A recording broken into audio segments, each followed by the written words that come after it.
오늘 하나님 말씀 출애굽기 15장 22절에서 27절 말씀 보시겠습니다.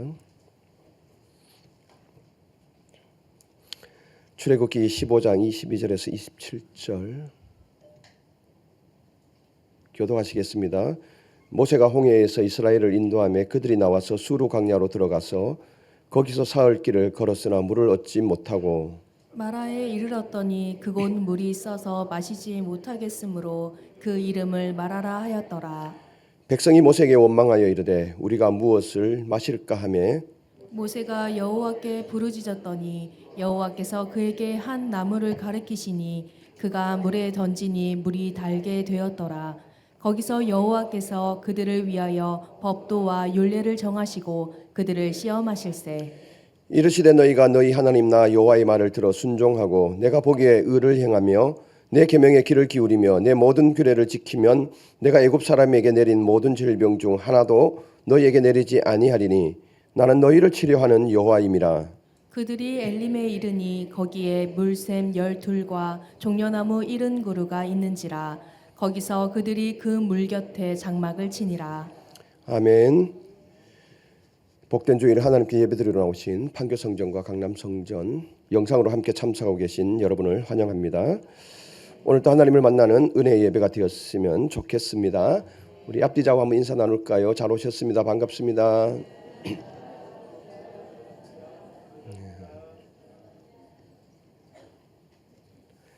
감기가 저를 피해갈 줄 알았는데 막판에 이렇게 걸렸습니다.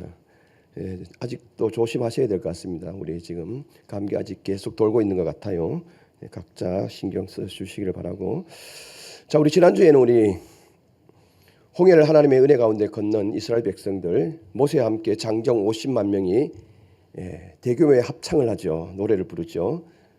그 찬양의 내용들을 살펴보니까 먼저 과거를 돌아보면서 과거에 자기의 백성들에게 우리 이스라엘 백성들에게 행했던 그 일들을 바라보면서 하나님을 찬양합니다. 그리고 크신 여호와의 손을 찬양했죠. 오만했던 애굽 군대의 이 손을 능력 많으신 여호와의 큰 손이 무력화시켰던 이 모습을 보면서 하나님께 찬양을 올려드렸습니다. 그리고 미래를 바라보면서 하나님께서 약속하신 그 가나안 땅을 우리도 능히 올라갈 것이다. 이 확신하면서 미래에 대한 찬양을 올려드렸던 것이 바로 지난주에 말씀의 요지였습니다. 그러면서 우리도 우리의 삶 가운데 우리를 건져주시고 우리를 이끌어주신 그 하나님을 찬양하며 살아갔으면 좋겠다라고 권면을 드렸습니다. 한 주간 찬양 많이 부르셨을까요? 예, 찬양은 중요합니다. 그래서 여러분들 삶 가운데 매일매일 노래하는 삶이 되었으면 좋겠습니다. 오늘은 본격적으로 광야 생활로 들어선 이스라엘 백성들의 모습을 성경은 담고 있습니다. 바다에서 큰 구원에 이어 황량한 아무것도 없는 뜨거운 태양이 이글거리는 광야로 무대가 지금 옮겨가고 있습니다. 22절에 보니까 모세가 이스라엘 민족을 이끌고 수르 광야로 들어가서 사흘 길을 걸었다라고 기록하고 있습니다. 사흘, 3일. 지리학자들은 이스라엘 백성들이 홍해를 건너고 난 다음에 이 수르 광야까지 오는 이 거리가 약 한 53km 정도 되었다라고 추정하고 있습니다. 53km면 3일을 걸으면은 뭐 그렇게 많은 거리는 아니죠. 그런데 광야 사막이라고 생각하면은 좀 우리가 생각을 다르게 할 수가 있습니다. 건조한 사막으로 들어와서 3일간 여행한 끝에 물이 없음으로 나타난 것이죠. 이게 지금 문제가 된 거죠. 여기서 3일은 아무것도 없이 생존할 수 있는 기간을 의미합니다. 우리가 아무것도 없이도 3일은 우리가 그래도 생존할 수 있죠. 근데 특히 사막에서의 여행은 더 그러한 것 같습니다. 물이 쉽게 증발해 버리기 때문에 그렇습니다. 결국 사흘을 걸었는데 물을 찾지 못해서 물을 찾다가 겨우 도착한 곳이 오아시스가 하나 있었던 거죠. 근데 그 물은 써서 마시지 못한 물이 기다리고 있었던 것입니다. 23절 말씀 한번 우리 같이 한번 읽어보실까요? 다 같이요. 마라에 이르렀더니 그곳 물이 써서 마시지 못하겠으므로 그 이름을 마라라 하였더라. 사막에서 3일을 걸었는데 물이 없어서 조금 더 헤매이다가 도착한 곳이 마라였던 것이죠.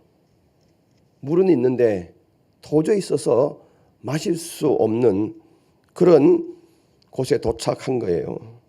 이제 이스라엘 백성들은 물이 없어서 물은 있지만 마시지 못해서 죽게 된 거예요. 바다를 건널 때는 그 물 때문에 살아났던 것 아닙니까? 그런데 지금은 그 물이 없어서 죽기 직전입니다. 마실 물조차 없는 광야에서 이스라엘 백성 앞에 죽음이 엄습해 옵니다. 이 상황을 마주한 백성들은 걱정이 극에 달합니다. 마시기 합당치 못한 물이 있는 곳 마라로 인도되어 물과 함께 충분한 휴식을 취하지 못하게 된 사실이 그들의 신경을 예민하게 하고 날카롭게 합니다. 조금이라도 건드리면 팡 터질 것 같은 그런 상황이 지금 백성들 가운데 연출되고 있는 거죠. 급기야 그들은 모세에게 불평을 토로합니다. 24절 보니까 백성이 모세에게 원망하여 이르되 우리가 무엇을 마실까 하매 불과 사흘 전까지만 해도 뭐예요? 입술에 찬양이 담겨져 있었거든요. 찬양의 감격이 채 사라지기도 전에 육체의 피로함과 갈증에 불평을 터뜨립니다. 어쩌면 백성이 모세에게 불평하는 것은 놀라운 일이 아닙니다. 이미 그것을 예상할 수 있고 곤란한 처지를 생각할 때 그들의 원망은 자연스러운 것일 수도 있습니다. 오히려 이들의 원망이 여호와께서 그들의 문제를 해결하기 위해서 역사하시도록 방아쇠의 역할을 하게 된 것입니다. 그렇다고 해서 원망과 불평이 정당화될 수는 없습니다. 왜냐하면 홍해를 하나님의 은혜 가운데 분명하게 건넜거든요. 그리고 그들이 홍해를 다 건널 쯤 바닷물이 갈라졌던 바닷물이 합쳐져서 따라오던 애국 군대들이 바다에 수장되어 버렸거든요. 그렇다면은 그 정도의 하나님의 능력이라면은 이 마른 강야 가운데서도 지금 이 물도 하나님께서 분명히 만지실 수 있는 것이다. 이렇게 신뢰를 나타냈어야 하는데 그들은 하나님을 신뢰하지 못함으로 불평으로 나아가게 됐던 것입니다. 이것이 아쉬움으로 남습니다. 그들은 모세에게 이렇게 이야기합니다. 우리가 이곳에서 무슨 물을 마실 수 있단 말인가? 우리가 이 물을 먹지 못하게 된다면 이제부터는 사람들이 죽어나갈 것이다. 내 자식이 죽어나갈 것이다. 이렇게 원망을 쏟아냅니다. 모세는 이 문제를 하나님께 가져가죠. 25절 한번 같이 읽어보실까요? 모세가 여호와께 부르짖었더니 여호와께서 그에게 한 나무를 가르치시니 그가 물에 던지니 물이 달게 되었더라. 거기서 여호와께서 그들을 위하여 법도와 율례를 정하시고 그들을 시험하실세. 아멘. 모세는 여호와께 도움을 청합니다. 25절에 부르짖었다. 히브리어는 이츠아크라고 그러는데요. 절규라는 뜻을 담고 있습니다. 모세가 부르짖는데 절규하듯이 하나님께 도움을 요청한 것입니다. 큰 고통 가운데 있는 백성을 위하여서 모세는 절규하듯이 하나님께 간구합니다. 그러자 여호와께서는 모세를 한 나무 에츠라고 그러는데요. 한 나무로 인도를 합니다. 그리고 그 나무를 가리킵니다. 여기서 말하는 나무 에츠는 그 나무 전체를 말하는 것이 아니라 그 나무의 잎사귀 내지는 가지를 뜻합니다. 그리고 여기서 가르쳤다라는 것은 지정해 줬다라는 것입니다. 한 나무의 한 가지를 지정해 주신 것입니다. 그리고 그 지정한 나무 가지를 마라에 던지라는 것입니다. 하나님께서는 그 쓴물을 정화시키기 위해서 모세에게 한 나무와 그 나무의 가지를 정해 준 것입니다. 모세가 여호와의 말씀대로 순종하여서 그 나무 가지를 마라에 던졌더니 물이 달게 된 것입니다. 어떤 신학자들은, 자유주의 신학자들은 이렇게 이야기를 합니다. 그 나무의 어떤 성분이 그 물을 정화시킬 것이다 라고 했는데 천만에요. 200만이나 되는 그 숫자의 물을 마시려고 하면은 어마어마한 양의 물이 아닙니까? 이거는 물을 정화시키는 기적의 원천은 여호와께 있는 것입니다. 하나님께서 그 물을 정화시킨 것입니다. 나무에 무슨 효과가 있어서 그런 것이 아닙니다. 물의 단맛은 바로 여호와의 말씀의 순종의 단맛입니다. 거기에 역사가 일어난 것이죠. 시편 19편 10절 말씀에 보면은 시인은 여호와의 말씀이 엄청나게 달달하고 그렇게 고백하고 있습니다. 10절 한번 19편 10절 말씀 한번 읽어 보실까요? 다 같이요. 금 곧 많은 순금보다 더 사모할 것이며 꿀과 송이꿀보다 더 달도다. 아멘. 하나님의 말씀이 꿀과 송이꿀보다 더 달달하는 거예요. 이 시인은 이렇게 고백하는 거예요. 그래서 곧 순금보다 더 사모할 것이다 라고 말씀하십니다. 말씀의 단맛을 느껴보셨나요? 말씀의 단맛을 느끼면 인생의 가람이 없어져요. 할렐루야. 오늘 이 시편 기자도 여호와의 말씀이 얼마나 단지 송이꿀보다 더 달다. 그래서 순금도 필요 없다. 나는 이 말씀만 사모할 것이다 라고 고백하고 있는 것입니다. 오늘 이 마라의 쓴물이 달게 된 것이 바로 여호와의 말씀이 아닙니까? 그 말씀에 순종하니까 이 물이 달게 되었던 것입니다. 갈증의 고통이 만족스러운 공급으로 바뀌게 되었던 것입니다. 이런 역사가 여러분들 삶 가운데 강력하게 나타났으면 좋겠습니다. 우리는 이쯤에서 의문이 생겨야 합니다. 자, 이스라엘 백성들이 홍해를 건넜습니다. 그리고 강야로 나왔습니다. 사흘 길을 걸었습니다. 걸은 끝에 물이 없었습니다. 그런데 헤매고 다닌 끝에 한 오아시스를 발견했는데 마실 물이 아니었던 것이죠. 원망을 쏟아냅니다. 모세에게 원망을 쏟아내자 모세가 그걸 가지고 하나님께 요청합니다. 하나님께 고쳐주셨습니다. 이상한 점이 있을까요?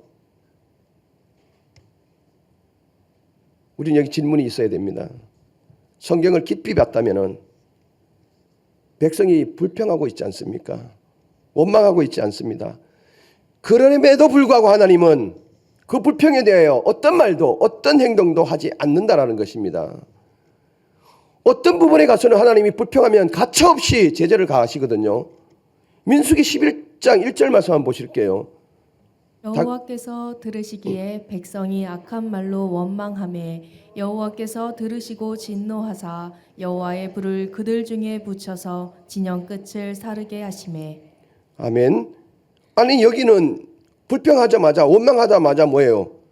하나님이 진노했다. 불을 그들 중에 붙여서 진영 끝을 사르게 했다. 근데 출애굽기 오늘 우리가 읽은 이 본문에서는 원망을 해도 제재를 하지 않았습니다. 벌을 가하지 않았습니다. 그럼 우리가 어떻게 하라는 말입니까? 두 가지 이유가 있어요. 여기에는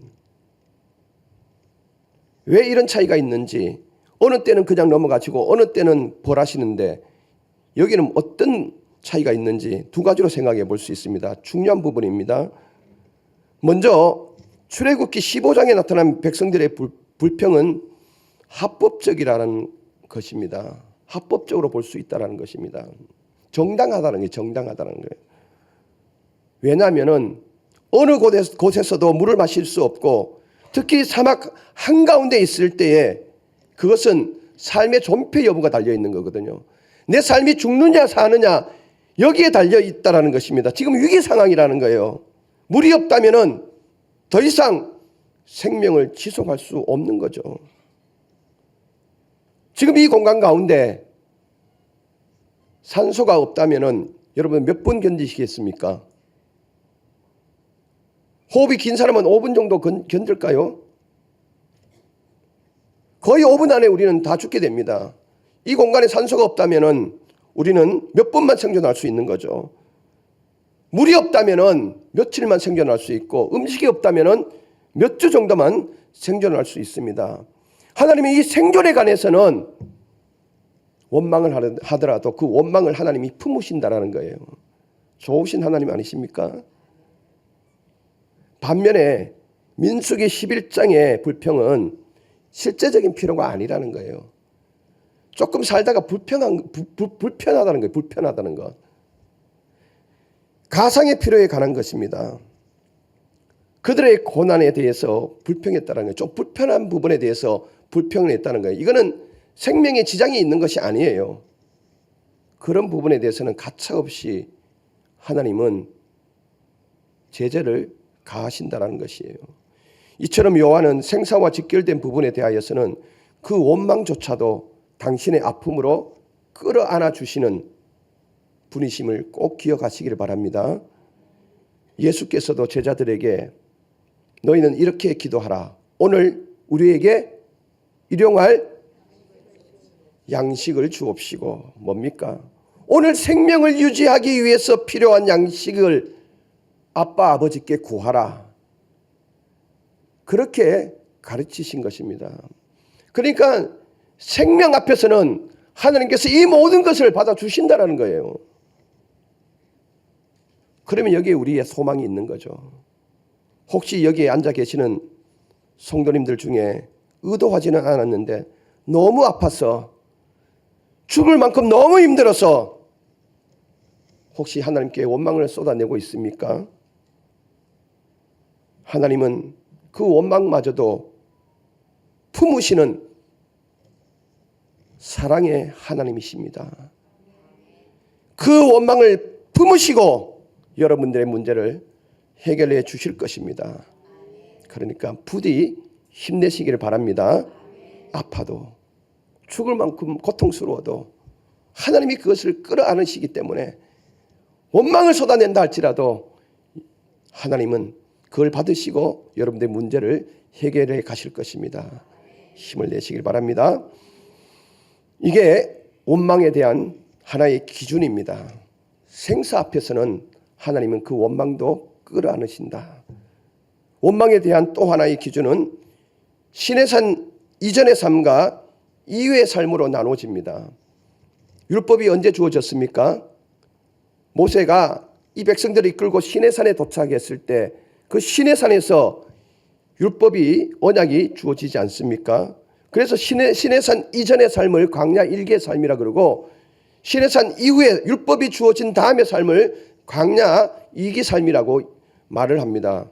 그러면 오늘 출애굽기 15장에 나타난 이 마라 쓴물의 사건은 율법 이전에 광야 1기의 삶인 것입니다.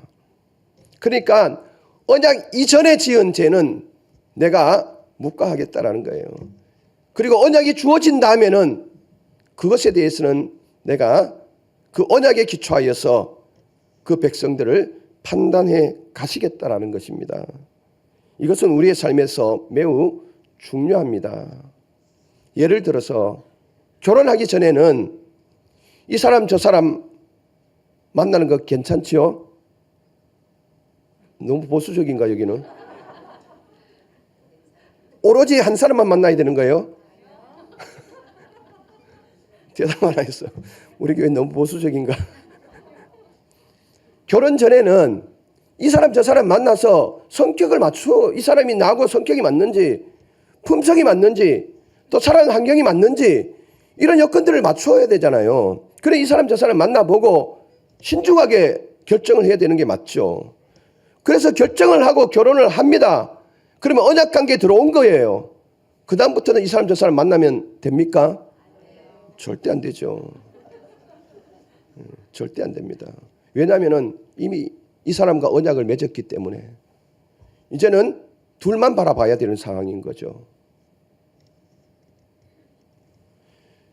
결혼 전에 아무렇지 않았던 것이 결혼 후에는 뭐예요? 서로에게 큰 죄가 될 수 있다는 거예요. 언약을 했기 때문에. 그렇다면 우리는 이렇게 이야기를 할 수 있습니다. 하나님과 그러면 언약을 안 맺으면은 더 편했을 것이네. 우리가 이렇게 생각할 수도 있잖아요. 아니, 언약을 안 맺었으면 되지. 자유롭게 살면 되지. 재조의 확률이 적지. 이렇게 이야기할 수도 있잖아요. 그렇지 않습니다. 우리는 우리 편에서만 생각하니까 이런 질문을 던집니다. 언약을 맺는다 그러면은 누가 손해일까요? 하나님이 나와 언약을 맺었습니다. 누가 손해일까요? 25절 말씀 한번 읽어보십시다. 25절 다시 한번 읽어보십시다. 다 같이요.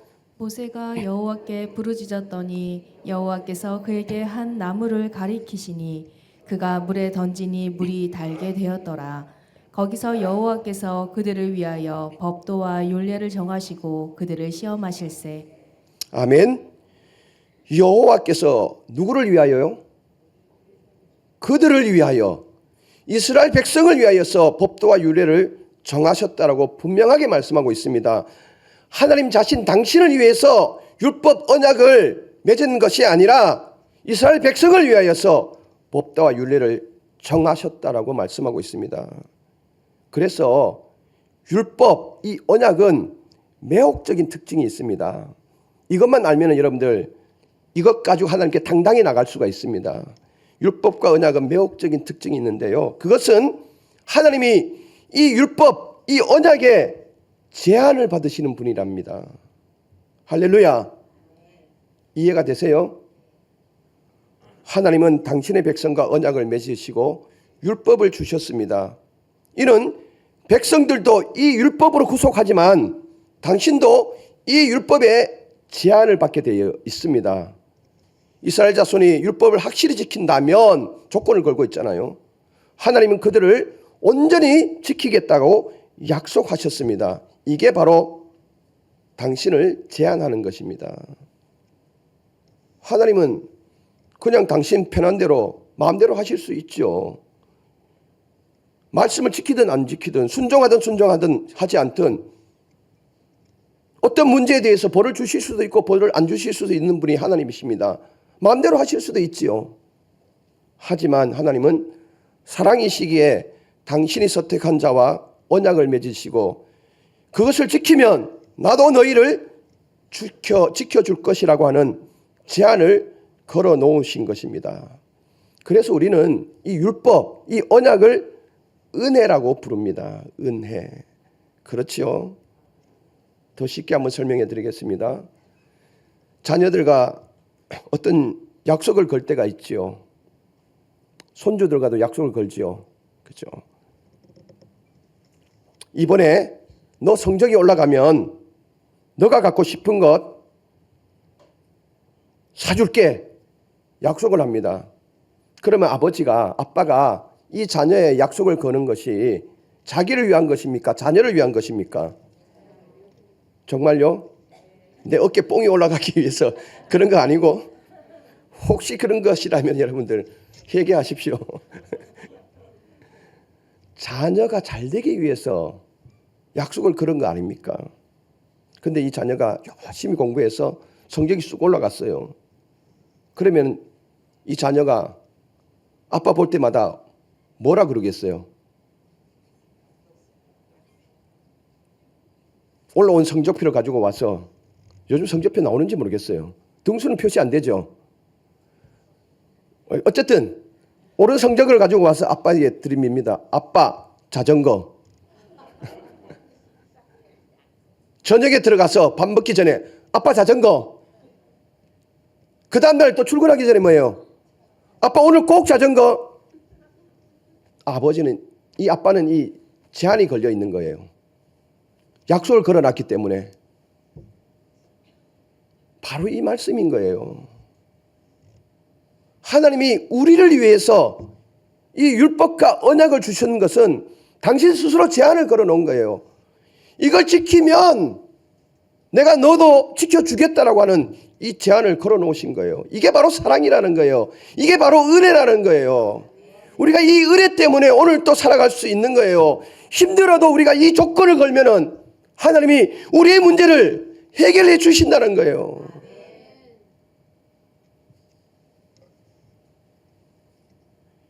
이것 때문에 자신을 제한하신 것입니다. 이것이 그 큰 은혜라는 거예요. 이 은혜 안으로 들어가려면은 네 가지 조건이 있습니다. 이 네 가지 조건을 출애굽기 15장 26절에 말씀하고 있는데요. 이 말씀을 한번 읽어보시겠습니다. 이르시되 너희가 너희 하나님 나 여호와의 말을 들어 순종하고 내가 보기에 의를 행하며 내 계명을 귀를 기울이며 내 모든 규례를 지키면 내가 애굽 사람에게 내린 모든 질병 중 하나도 너희에게 내리지 아니하리니 나는 너희를 치료하는 여호와임이라. 아멘. 26절에 보니까 네 가지 조건을 걸고 있죠. 조건이 뭡니까? 순종하고 행하고 기울이고 지키면, 그리고 당신을 제안하신 거죠. 나도 너의 치료하는 여호와가 되어주겠다라고 말씀하고 있습니다. 여기서 순종한다라는 것은 하나님의 말씀을 진지하게 따른다는 것을 말합니다. 매사에 신중하게 대충대충 건성건성이 아니라 진지하게 하나님 말씀을 따라가는 것이 바로 순종입니다. 그리고 의를 행하며, 여기서 의는 히브리어로 일직선이라는 뜻을 포함하고 있습니다. 일직선. 그러면 생각나는 거 있죠. 좌로나 우로나 치우치지 않고 하나님을 향하여서 곧장 걸어가겠다라는 의미를 담고 있습니다. 똑바로 걷는다라는 것입니다. 그리고 귀를 기울이는 것, 말씀을 쫑긋 귀를 세워서 쫑긋 잘 듣는 것을 의미하고 있습니다. 이 모든 규례를 지키면, 조건절이 붙지요. 뭐뭐 하면 당신을 제한하고 있죠. 순종하고 행하고 귀 기울이고 모든 규례를 지키면 여호와 라파, 치료하는 하나님이 되겠다라고 말씀하고 있습니다. 지금은 의료 기술이 워낙 발달이 되어져서 웬만한 병은 다 고치죠. 근데 이 시대에는 철저하게 그들이 섬기는 신을 의지할 수밖에 없었습니다. 어떤 질병이 나타난다, 유행병이 돈다, 이러면은 신에게 가져나갈 수밖에 없는 거예요. 그것이 최선인 거예요. 여기서 치료하는 하나님이라고 했을 때 이 치료는 바로 의사를 의미합니다. 내가 너의 의사가 되어주겠다. 그래서 너를 치료해 주겠다라는 것입니다. 근데 여기는 치료라기보다는 치유라는 성격이 더 담고져 있습니다. 치료는 어떤 질병에 대해서 고쳐주는 것만 의미하는데 사람의 마음의 심리 상태까지는 건드리지 않는 겁니다. 근데 여호와께서 말씀하시는 이 치료는 이것까지 다, 그 질병뿐만 아니라 그 마음이 가지고 있는 심리적 불안까지도 하나님께서 고쳐주신다는 것입니다. 하나님이 치료자가 되신다는 것은 전인적인 치유를 말하는 것입니다. 우리에게 가지고 있는 이 질병뿐만이 아니라 우리의 마음 상태까지도 하나님께서 이끌어 가신다는 것입니다. 이런 치유가 있는 곳이 바로 샬롬 아닙니까? 평화가 아닙니까? 여러분의 삶이 이렇게 되었으면 좋겠습니다. 오늘도 이 시간 하나님께서 여러분들의 삶 가운데 찾아와 주셔서 의사가 되어 주셔서 여러분의 삶을 만져주셨으면 좋겠습니다. 그래서 여러분의 삶이 샬롬이 임했으면 좋겠습니다. 마지막으로 우리가 이 말씀을 생각해 볼 때 중요한 것 하나가 있습니다. 써서 먹지 못하던 물을 한 나무 가지를 지정하여 주셔서 그것을 통하여서 갈증을 해소해 주셨습니다. 그래서 사람의 필요를 채워 주신 것 아닙니까? 궁극적으로 한번 생각해 보십시다. 우리는 갈증으로 인해서 죽을 수밖에 없는 인생입니다. 어쩌면은 마라와 같은 인생입니다. 쓴물 인생이죠. 근데 하나님께서 한 의의 나무를 지정해 주신 거예요. 누구입니까? 예수 그리스도 아닙니까? 그 의의 나무인 예수 그리스도를 지정하여 주셔서 그 예수 그리스도를 십자가에 던지심으로 말미암아서 우리가 죽음이라는 이 쓴 인생에서 근본적으로 헤어나올 수 있게 된 거예요. 그래서 예수를 통해서 주신 생명의 생수를 마시는 자마다 영원히 목마르지 않고 인생의 그 가람에서 벗어나게 됐던 것이죠. 더 중요한 것은 어느 누구도 치료할 수 없는 죽음을 치유해 주셨다라는 것입니다. 그렇죠. 오늘 내가 여기서 죽는다 하더라도 우리는 뭐예요? 내일은 천국 아닙니까? 근본적으로 우리는 죽음을 치유받은 사람들입니다. 이것보다 더 귀한 것이 어디 있겠습니까? 이것이 은혜이죠.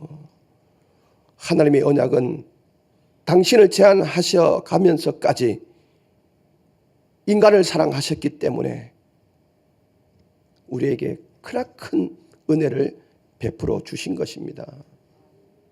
그렇다면 우리는 여기에 대해서 하나님의 말씀을 순종하고 행하고 귀 기울이고 지켜야 합니다. 그래야 여호와의 라파가, 여호와의 치료하심이 매일매일 우리 삶 가운데 경험되어지는 것입니다. 오늘 출애굽기 15장 22절의 이 말씀 속에서 여러분의 삶을 다시 한번 되돌아봤으면 좋겠습니다. 그래서 여러분의 삶이 오늘 또 내일 또 치료함이 매일 일어났으면 좋겠습니다. 기도하시겠습니다. 전능하신 하나님 아버지 감사합니다. 오늘 또 우리를 사랑하여 주셔서 귀한 예배 자리로 불러주셔서 감사합니다. 마라의 쓴물을 달게 하여 주심으로 이스라엘 백성들에게 그 가람을, 그 필요를 채워 주셨던 것처럼 오늘 우리 인생 가운데 죄로 말미암아 죽을 수밖에 없는 이 쓴물 인생을 예수 그리스도의 구속의 은혜로 의에 남으신 예수 그리스도를 십자가에 던지심으로 우리를 영원한 죽음으로부터 구속하여 주셨습니다. 이것보다 더 큰 은혜가 어디 있겠습니까? 하나님은 당신을 제한하시면서까지 우리에게 약속을 해주셨습니다.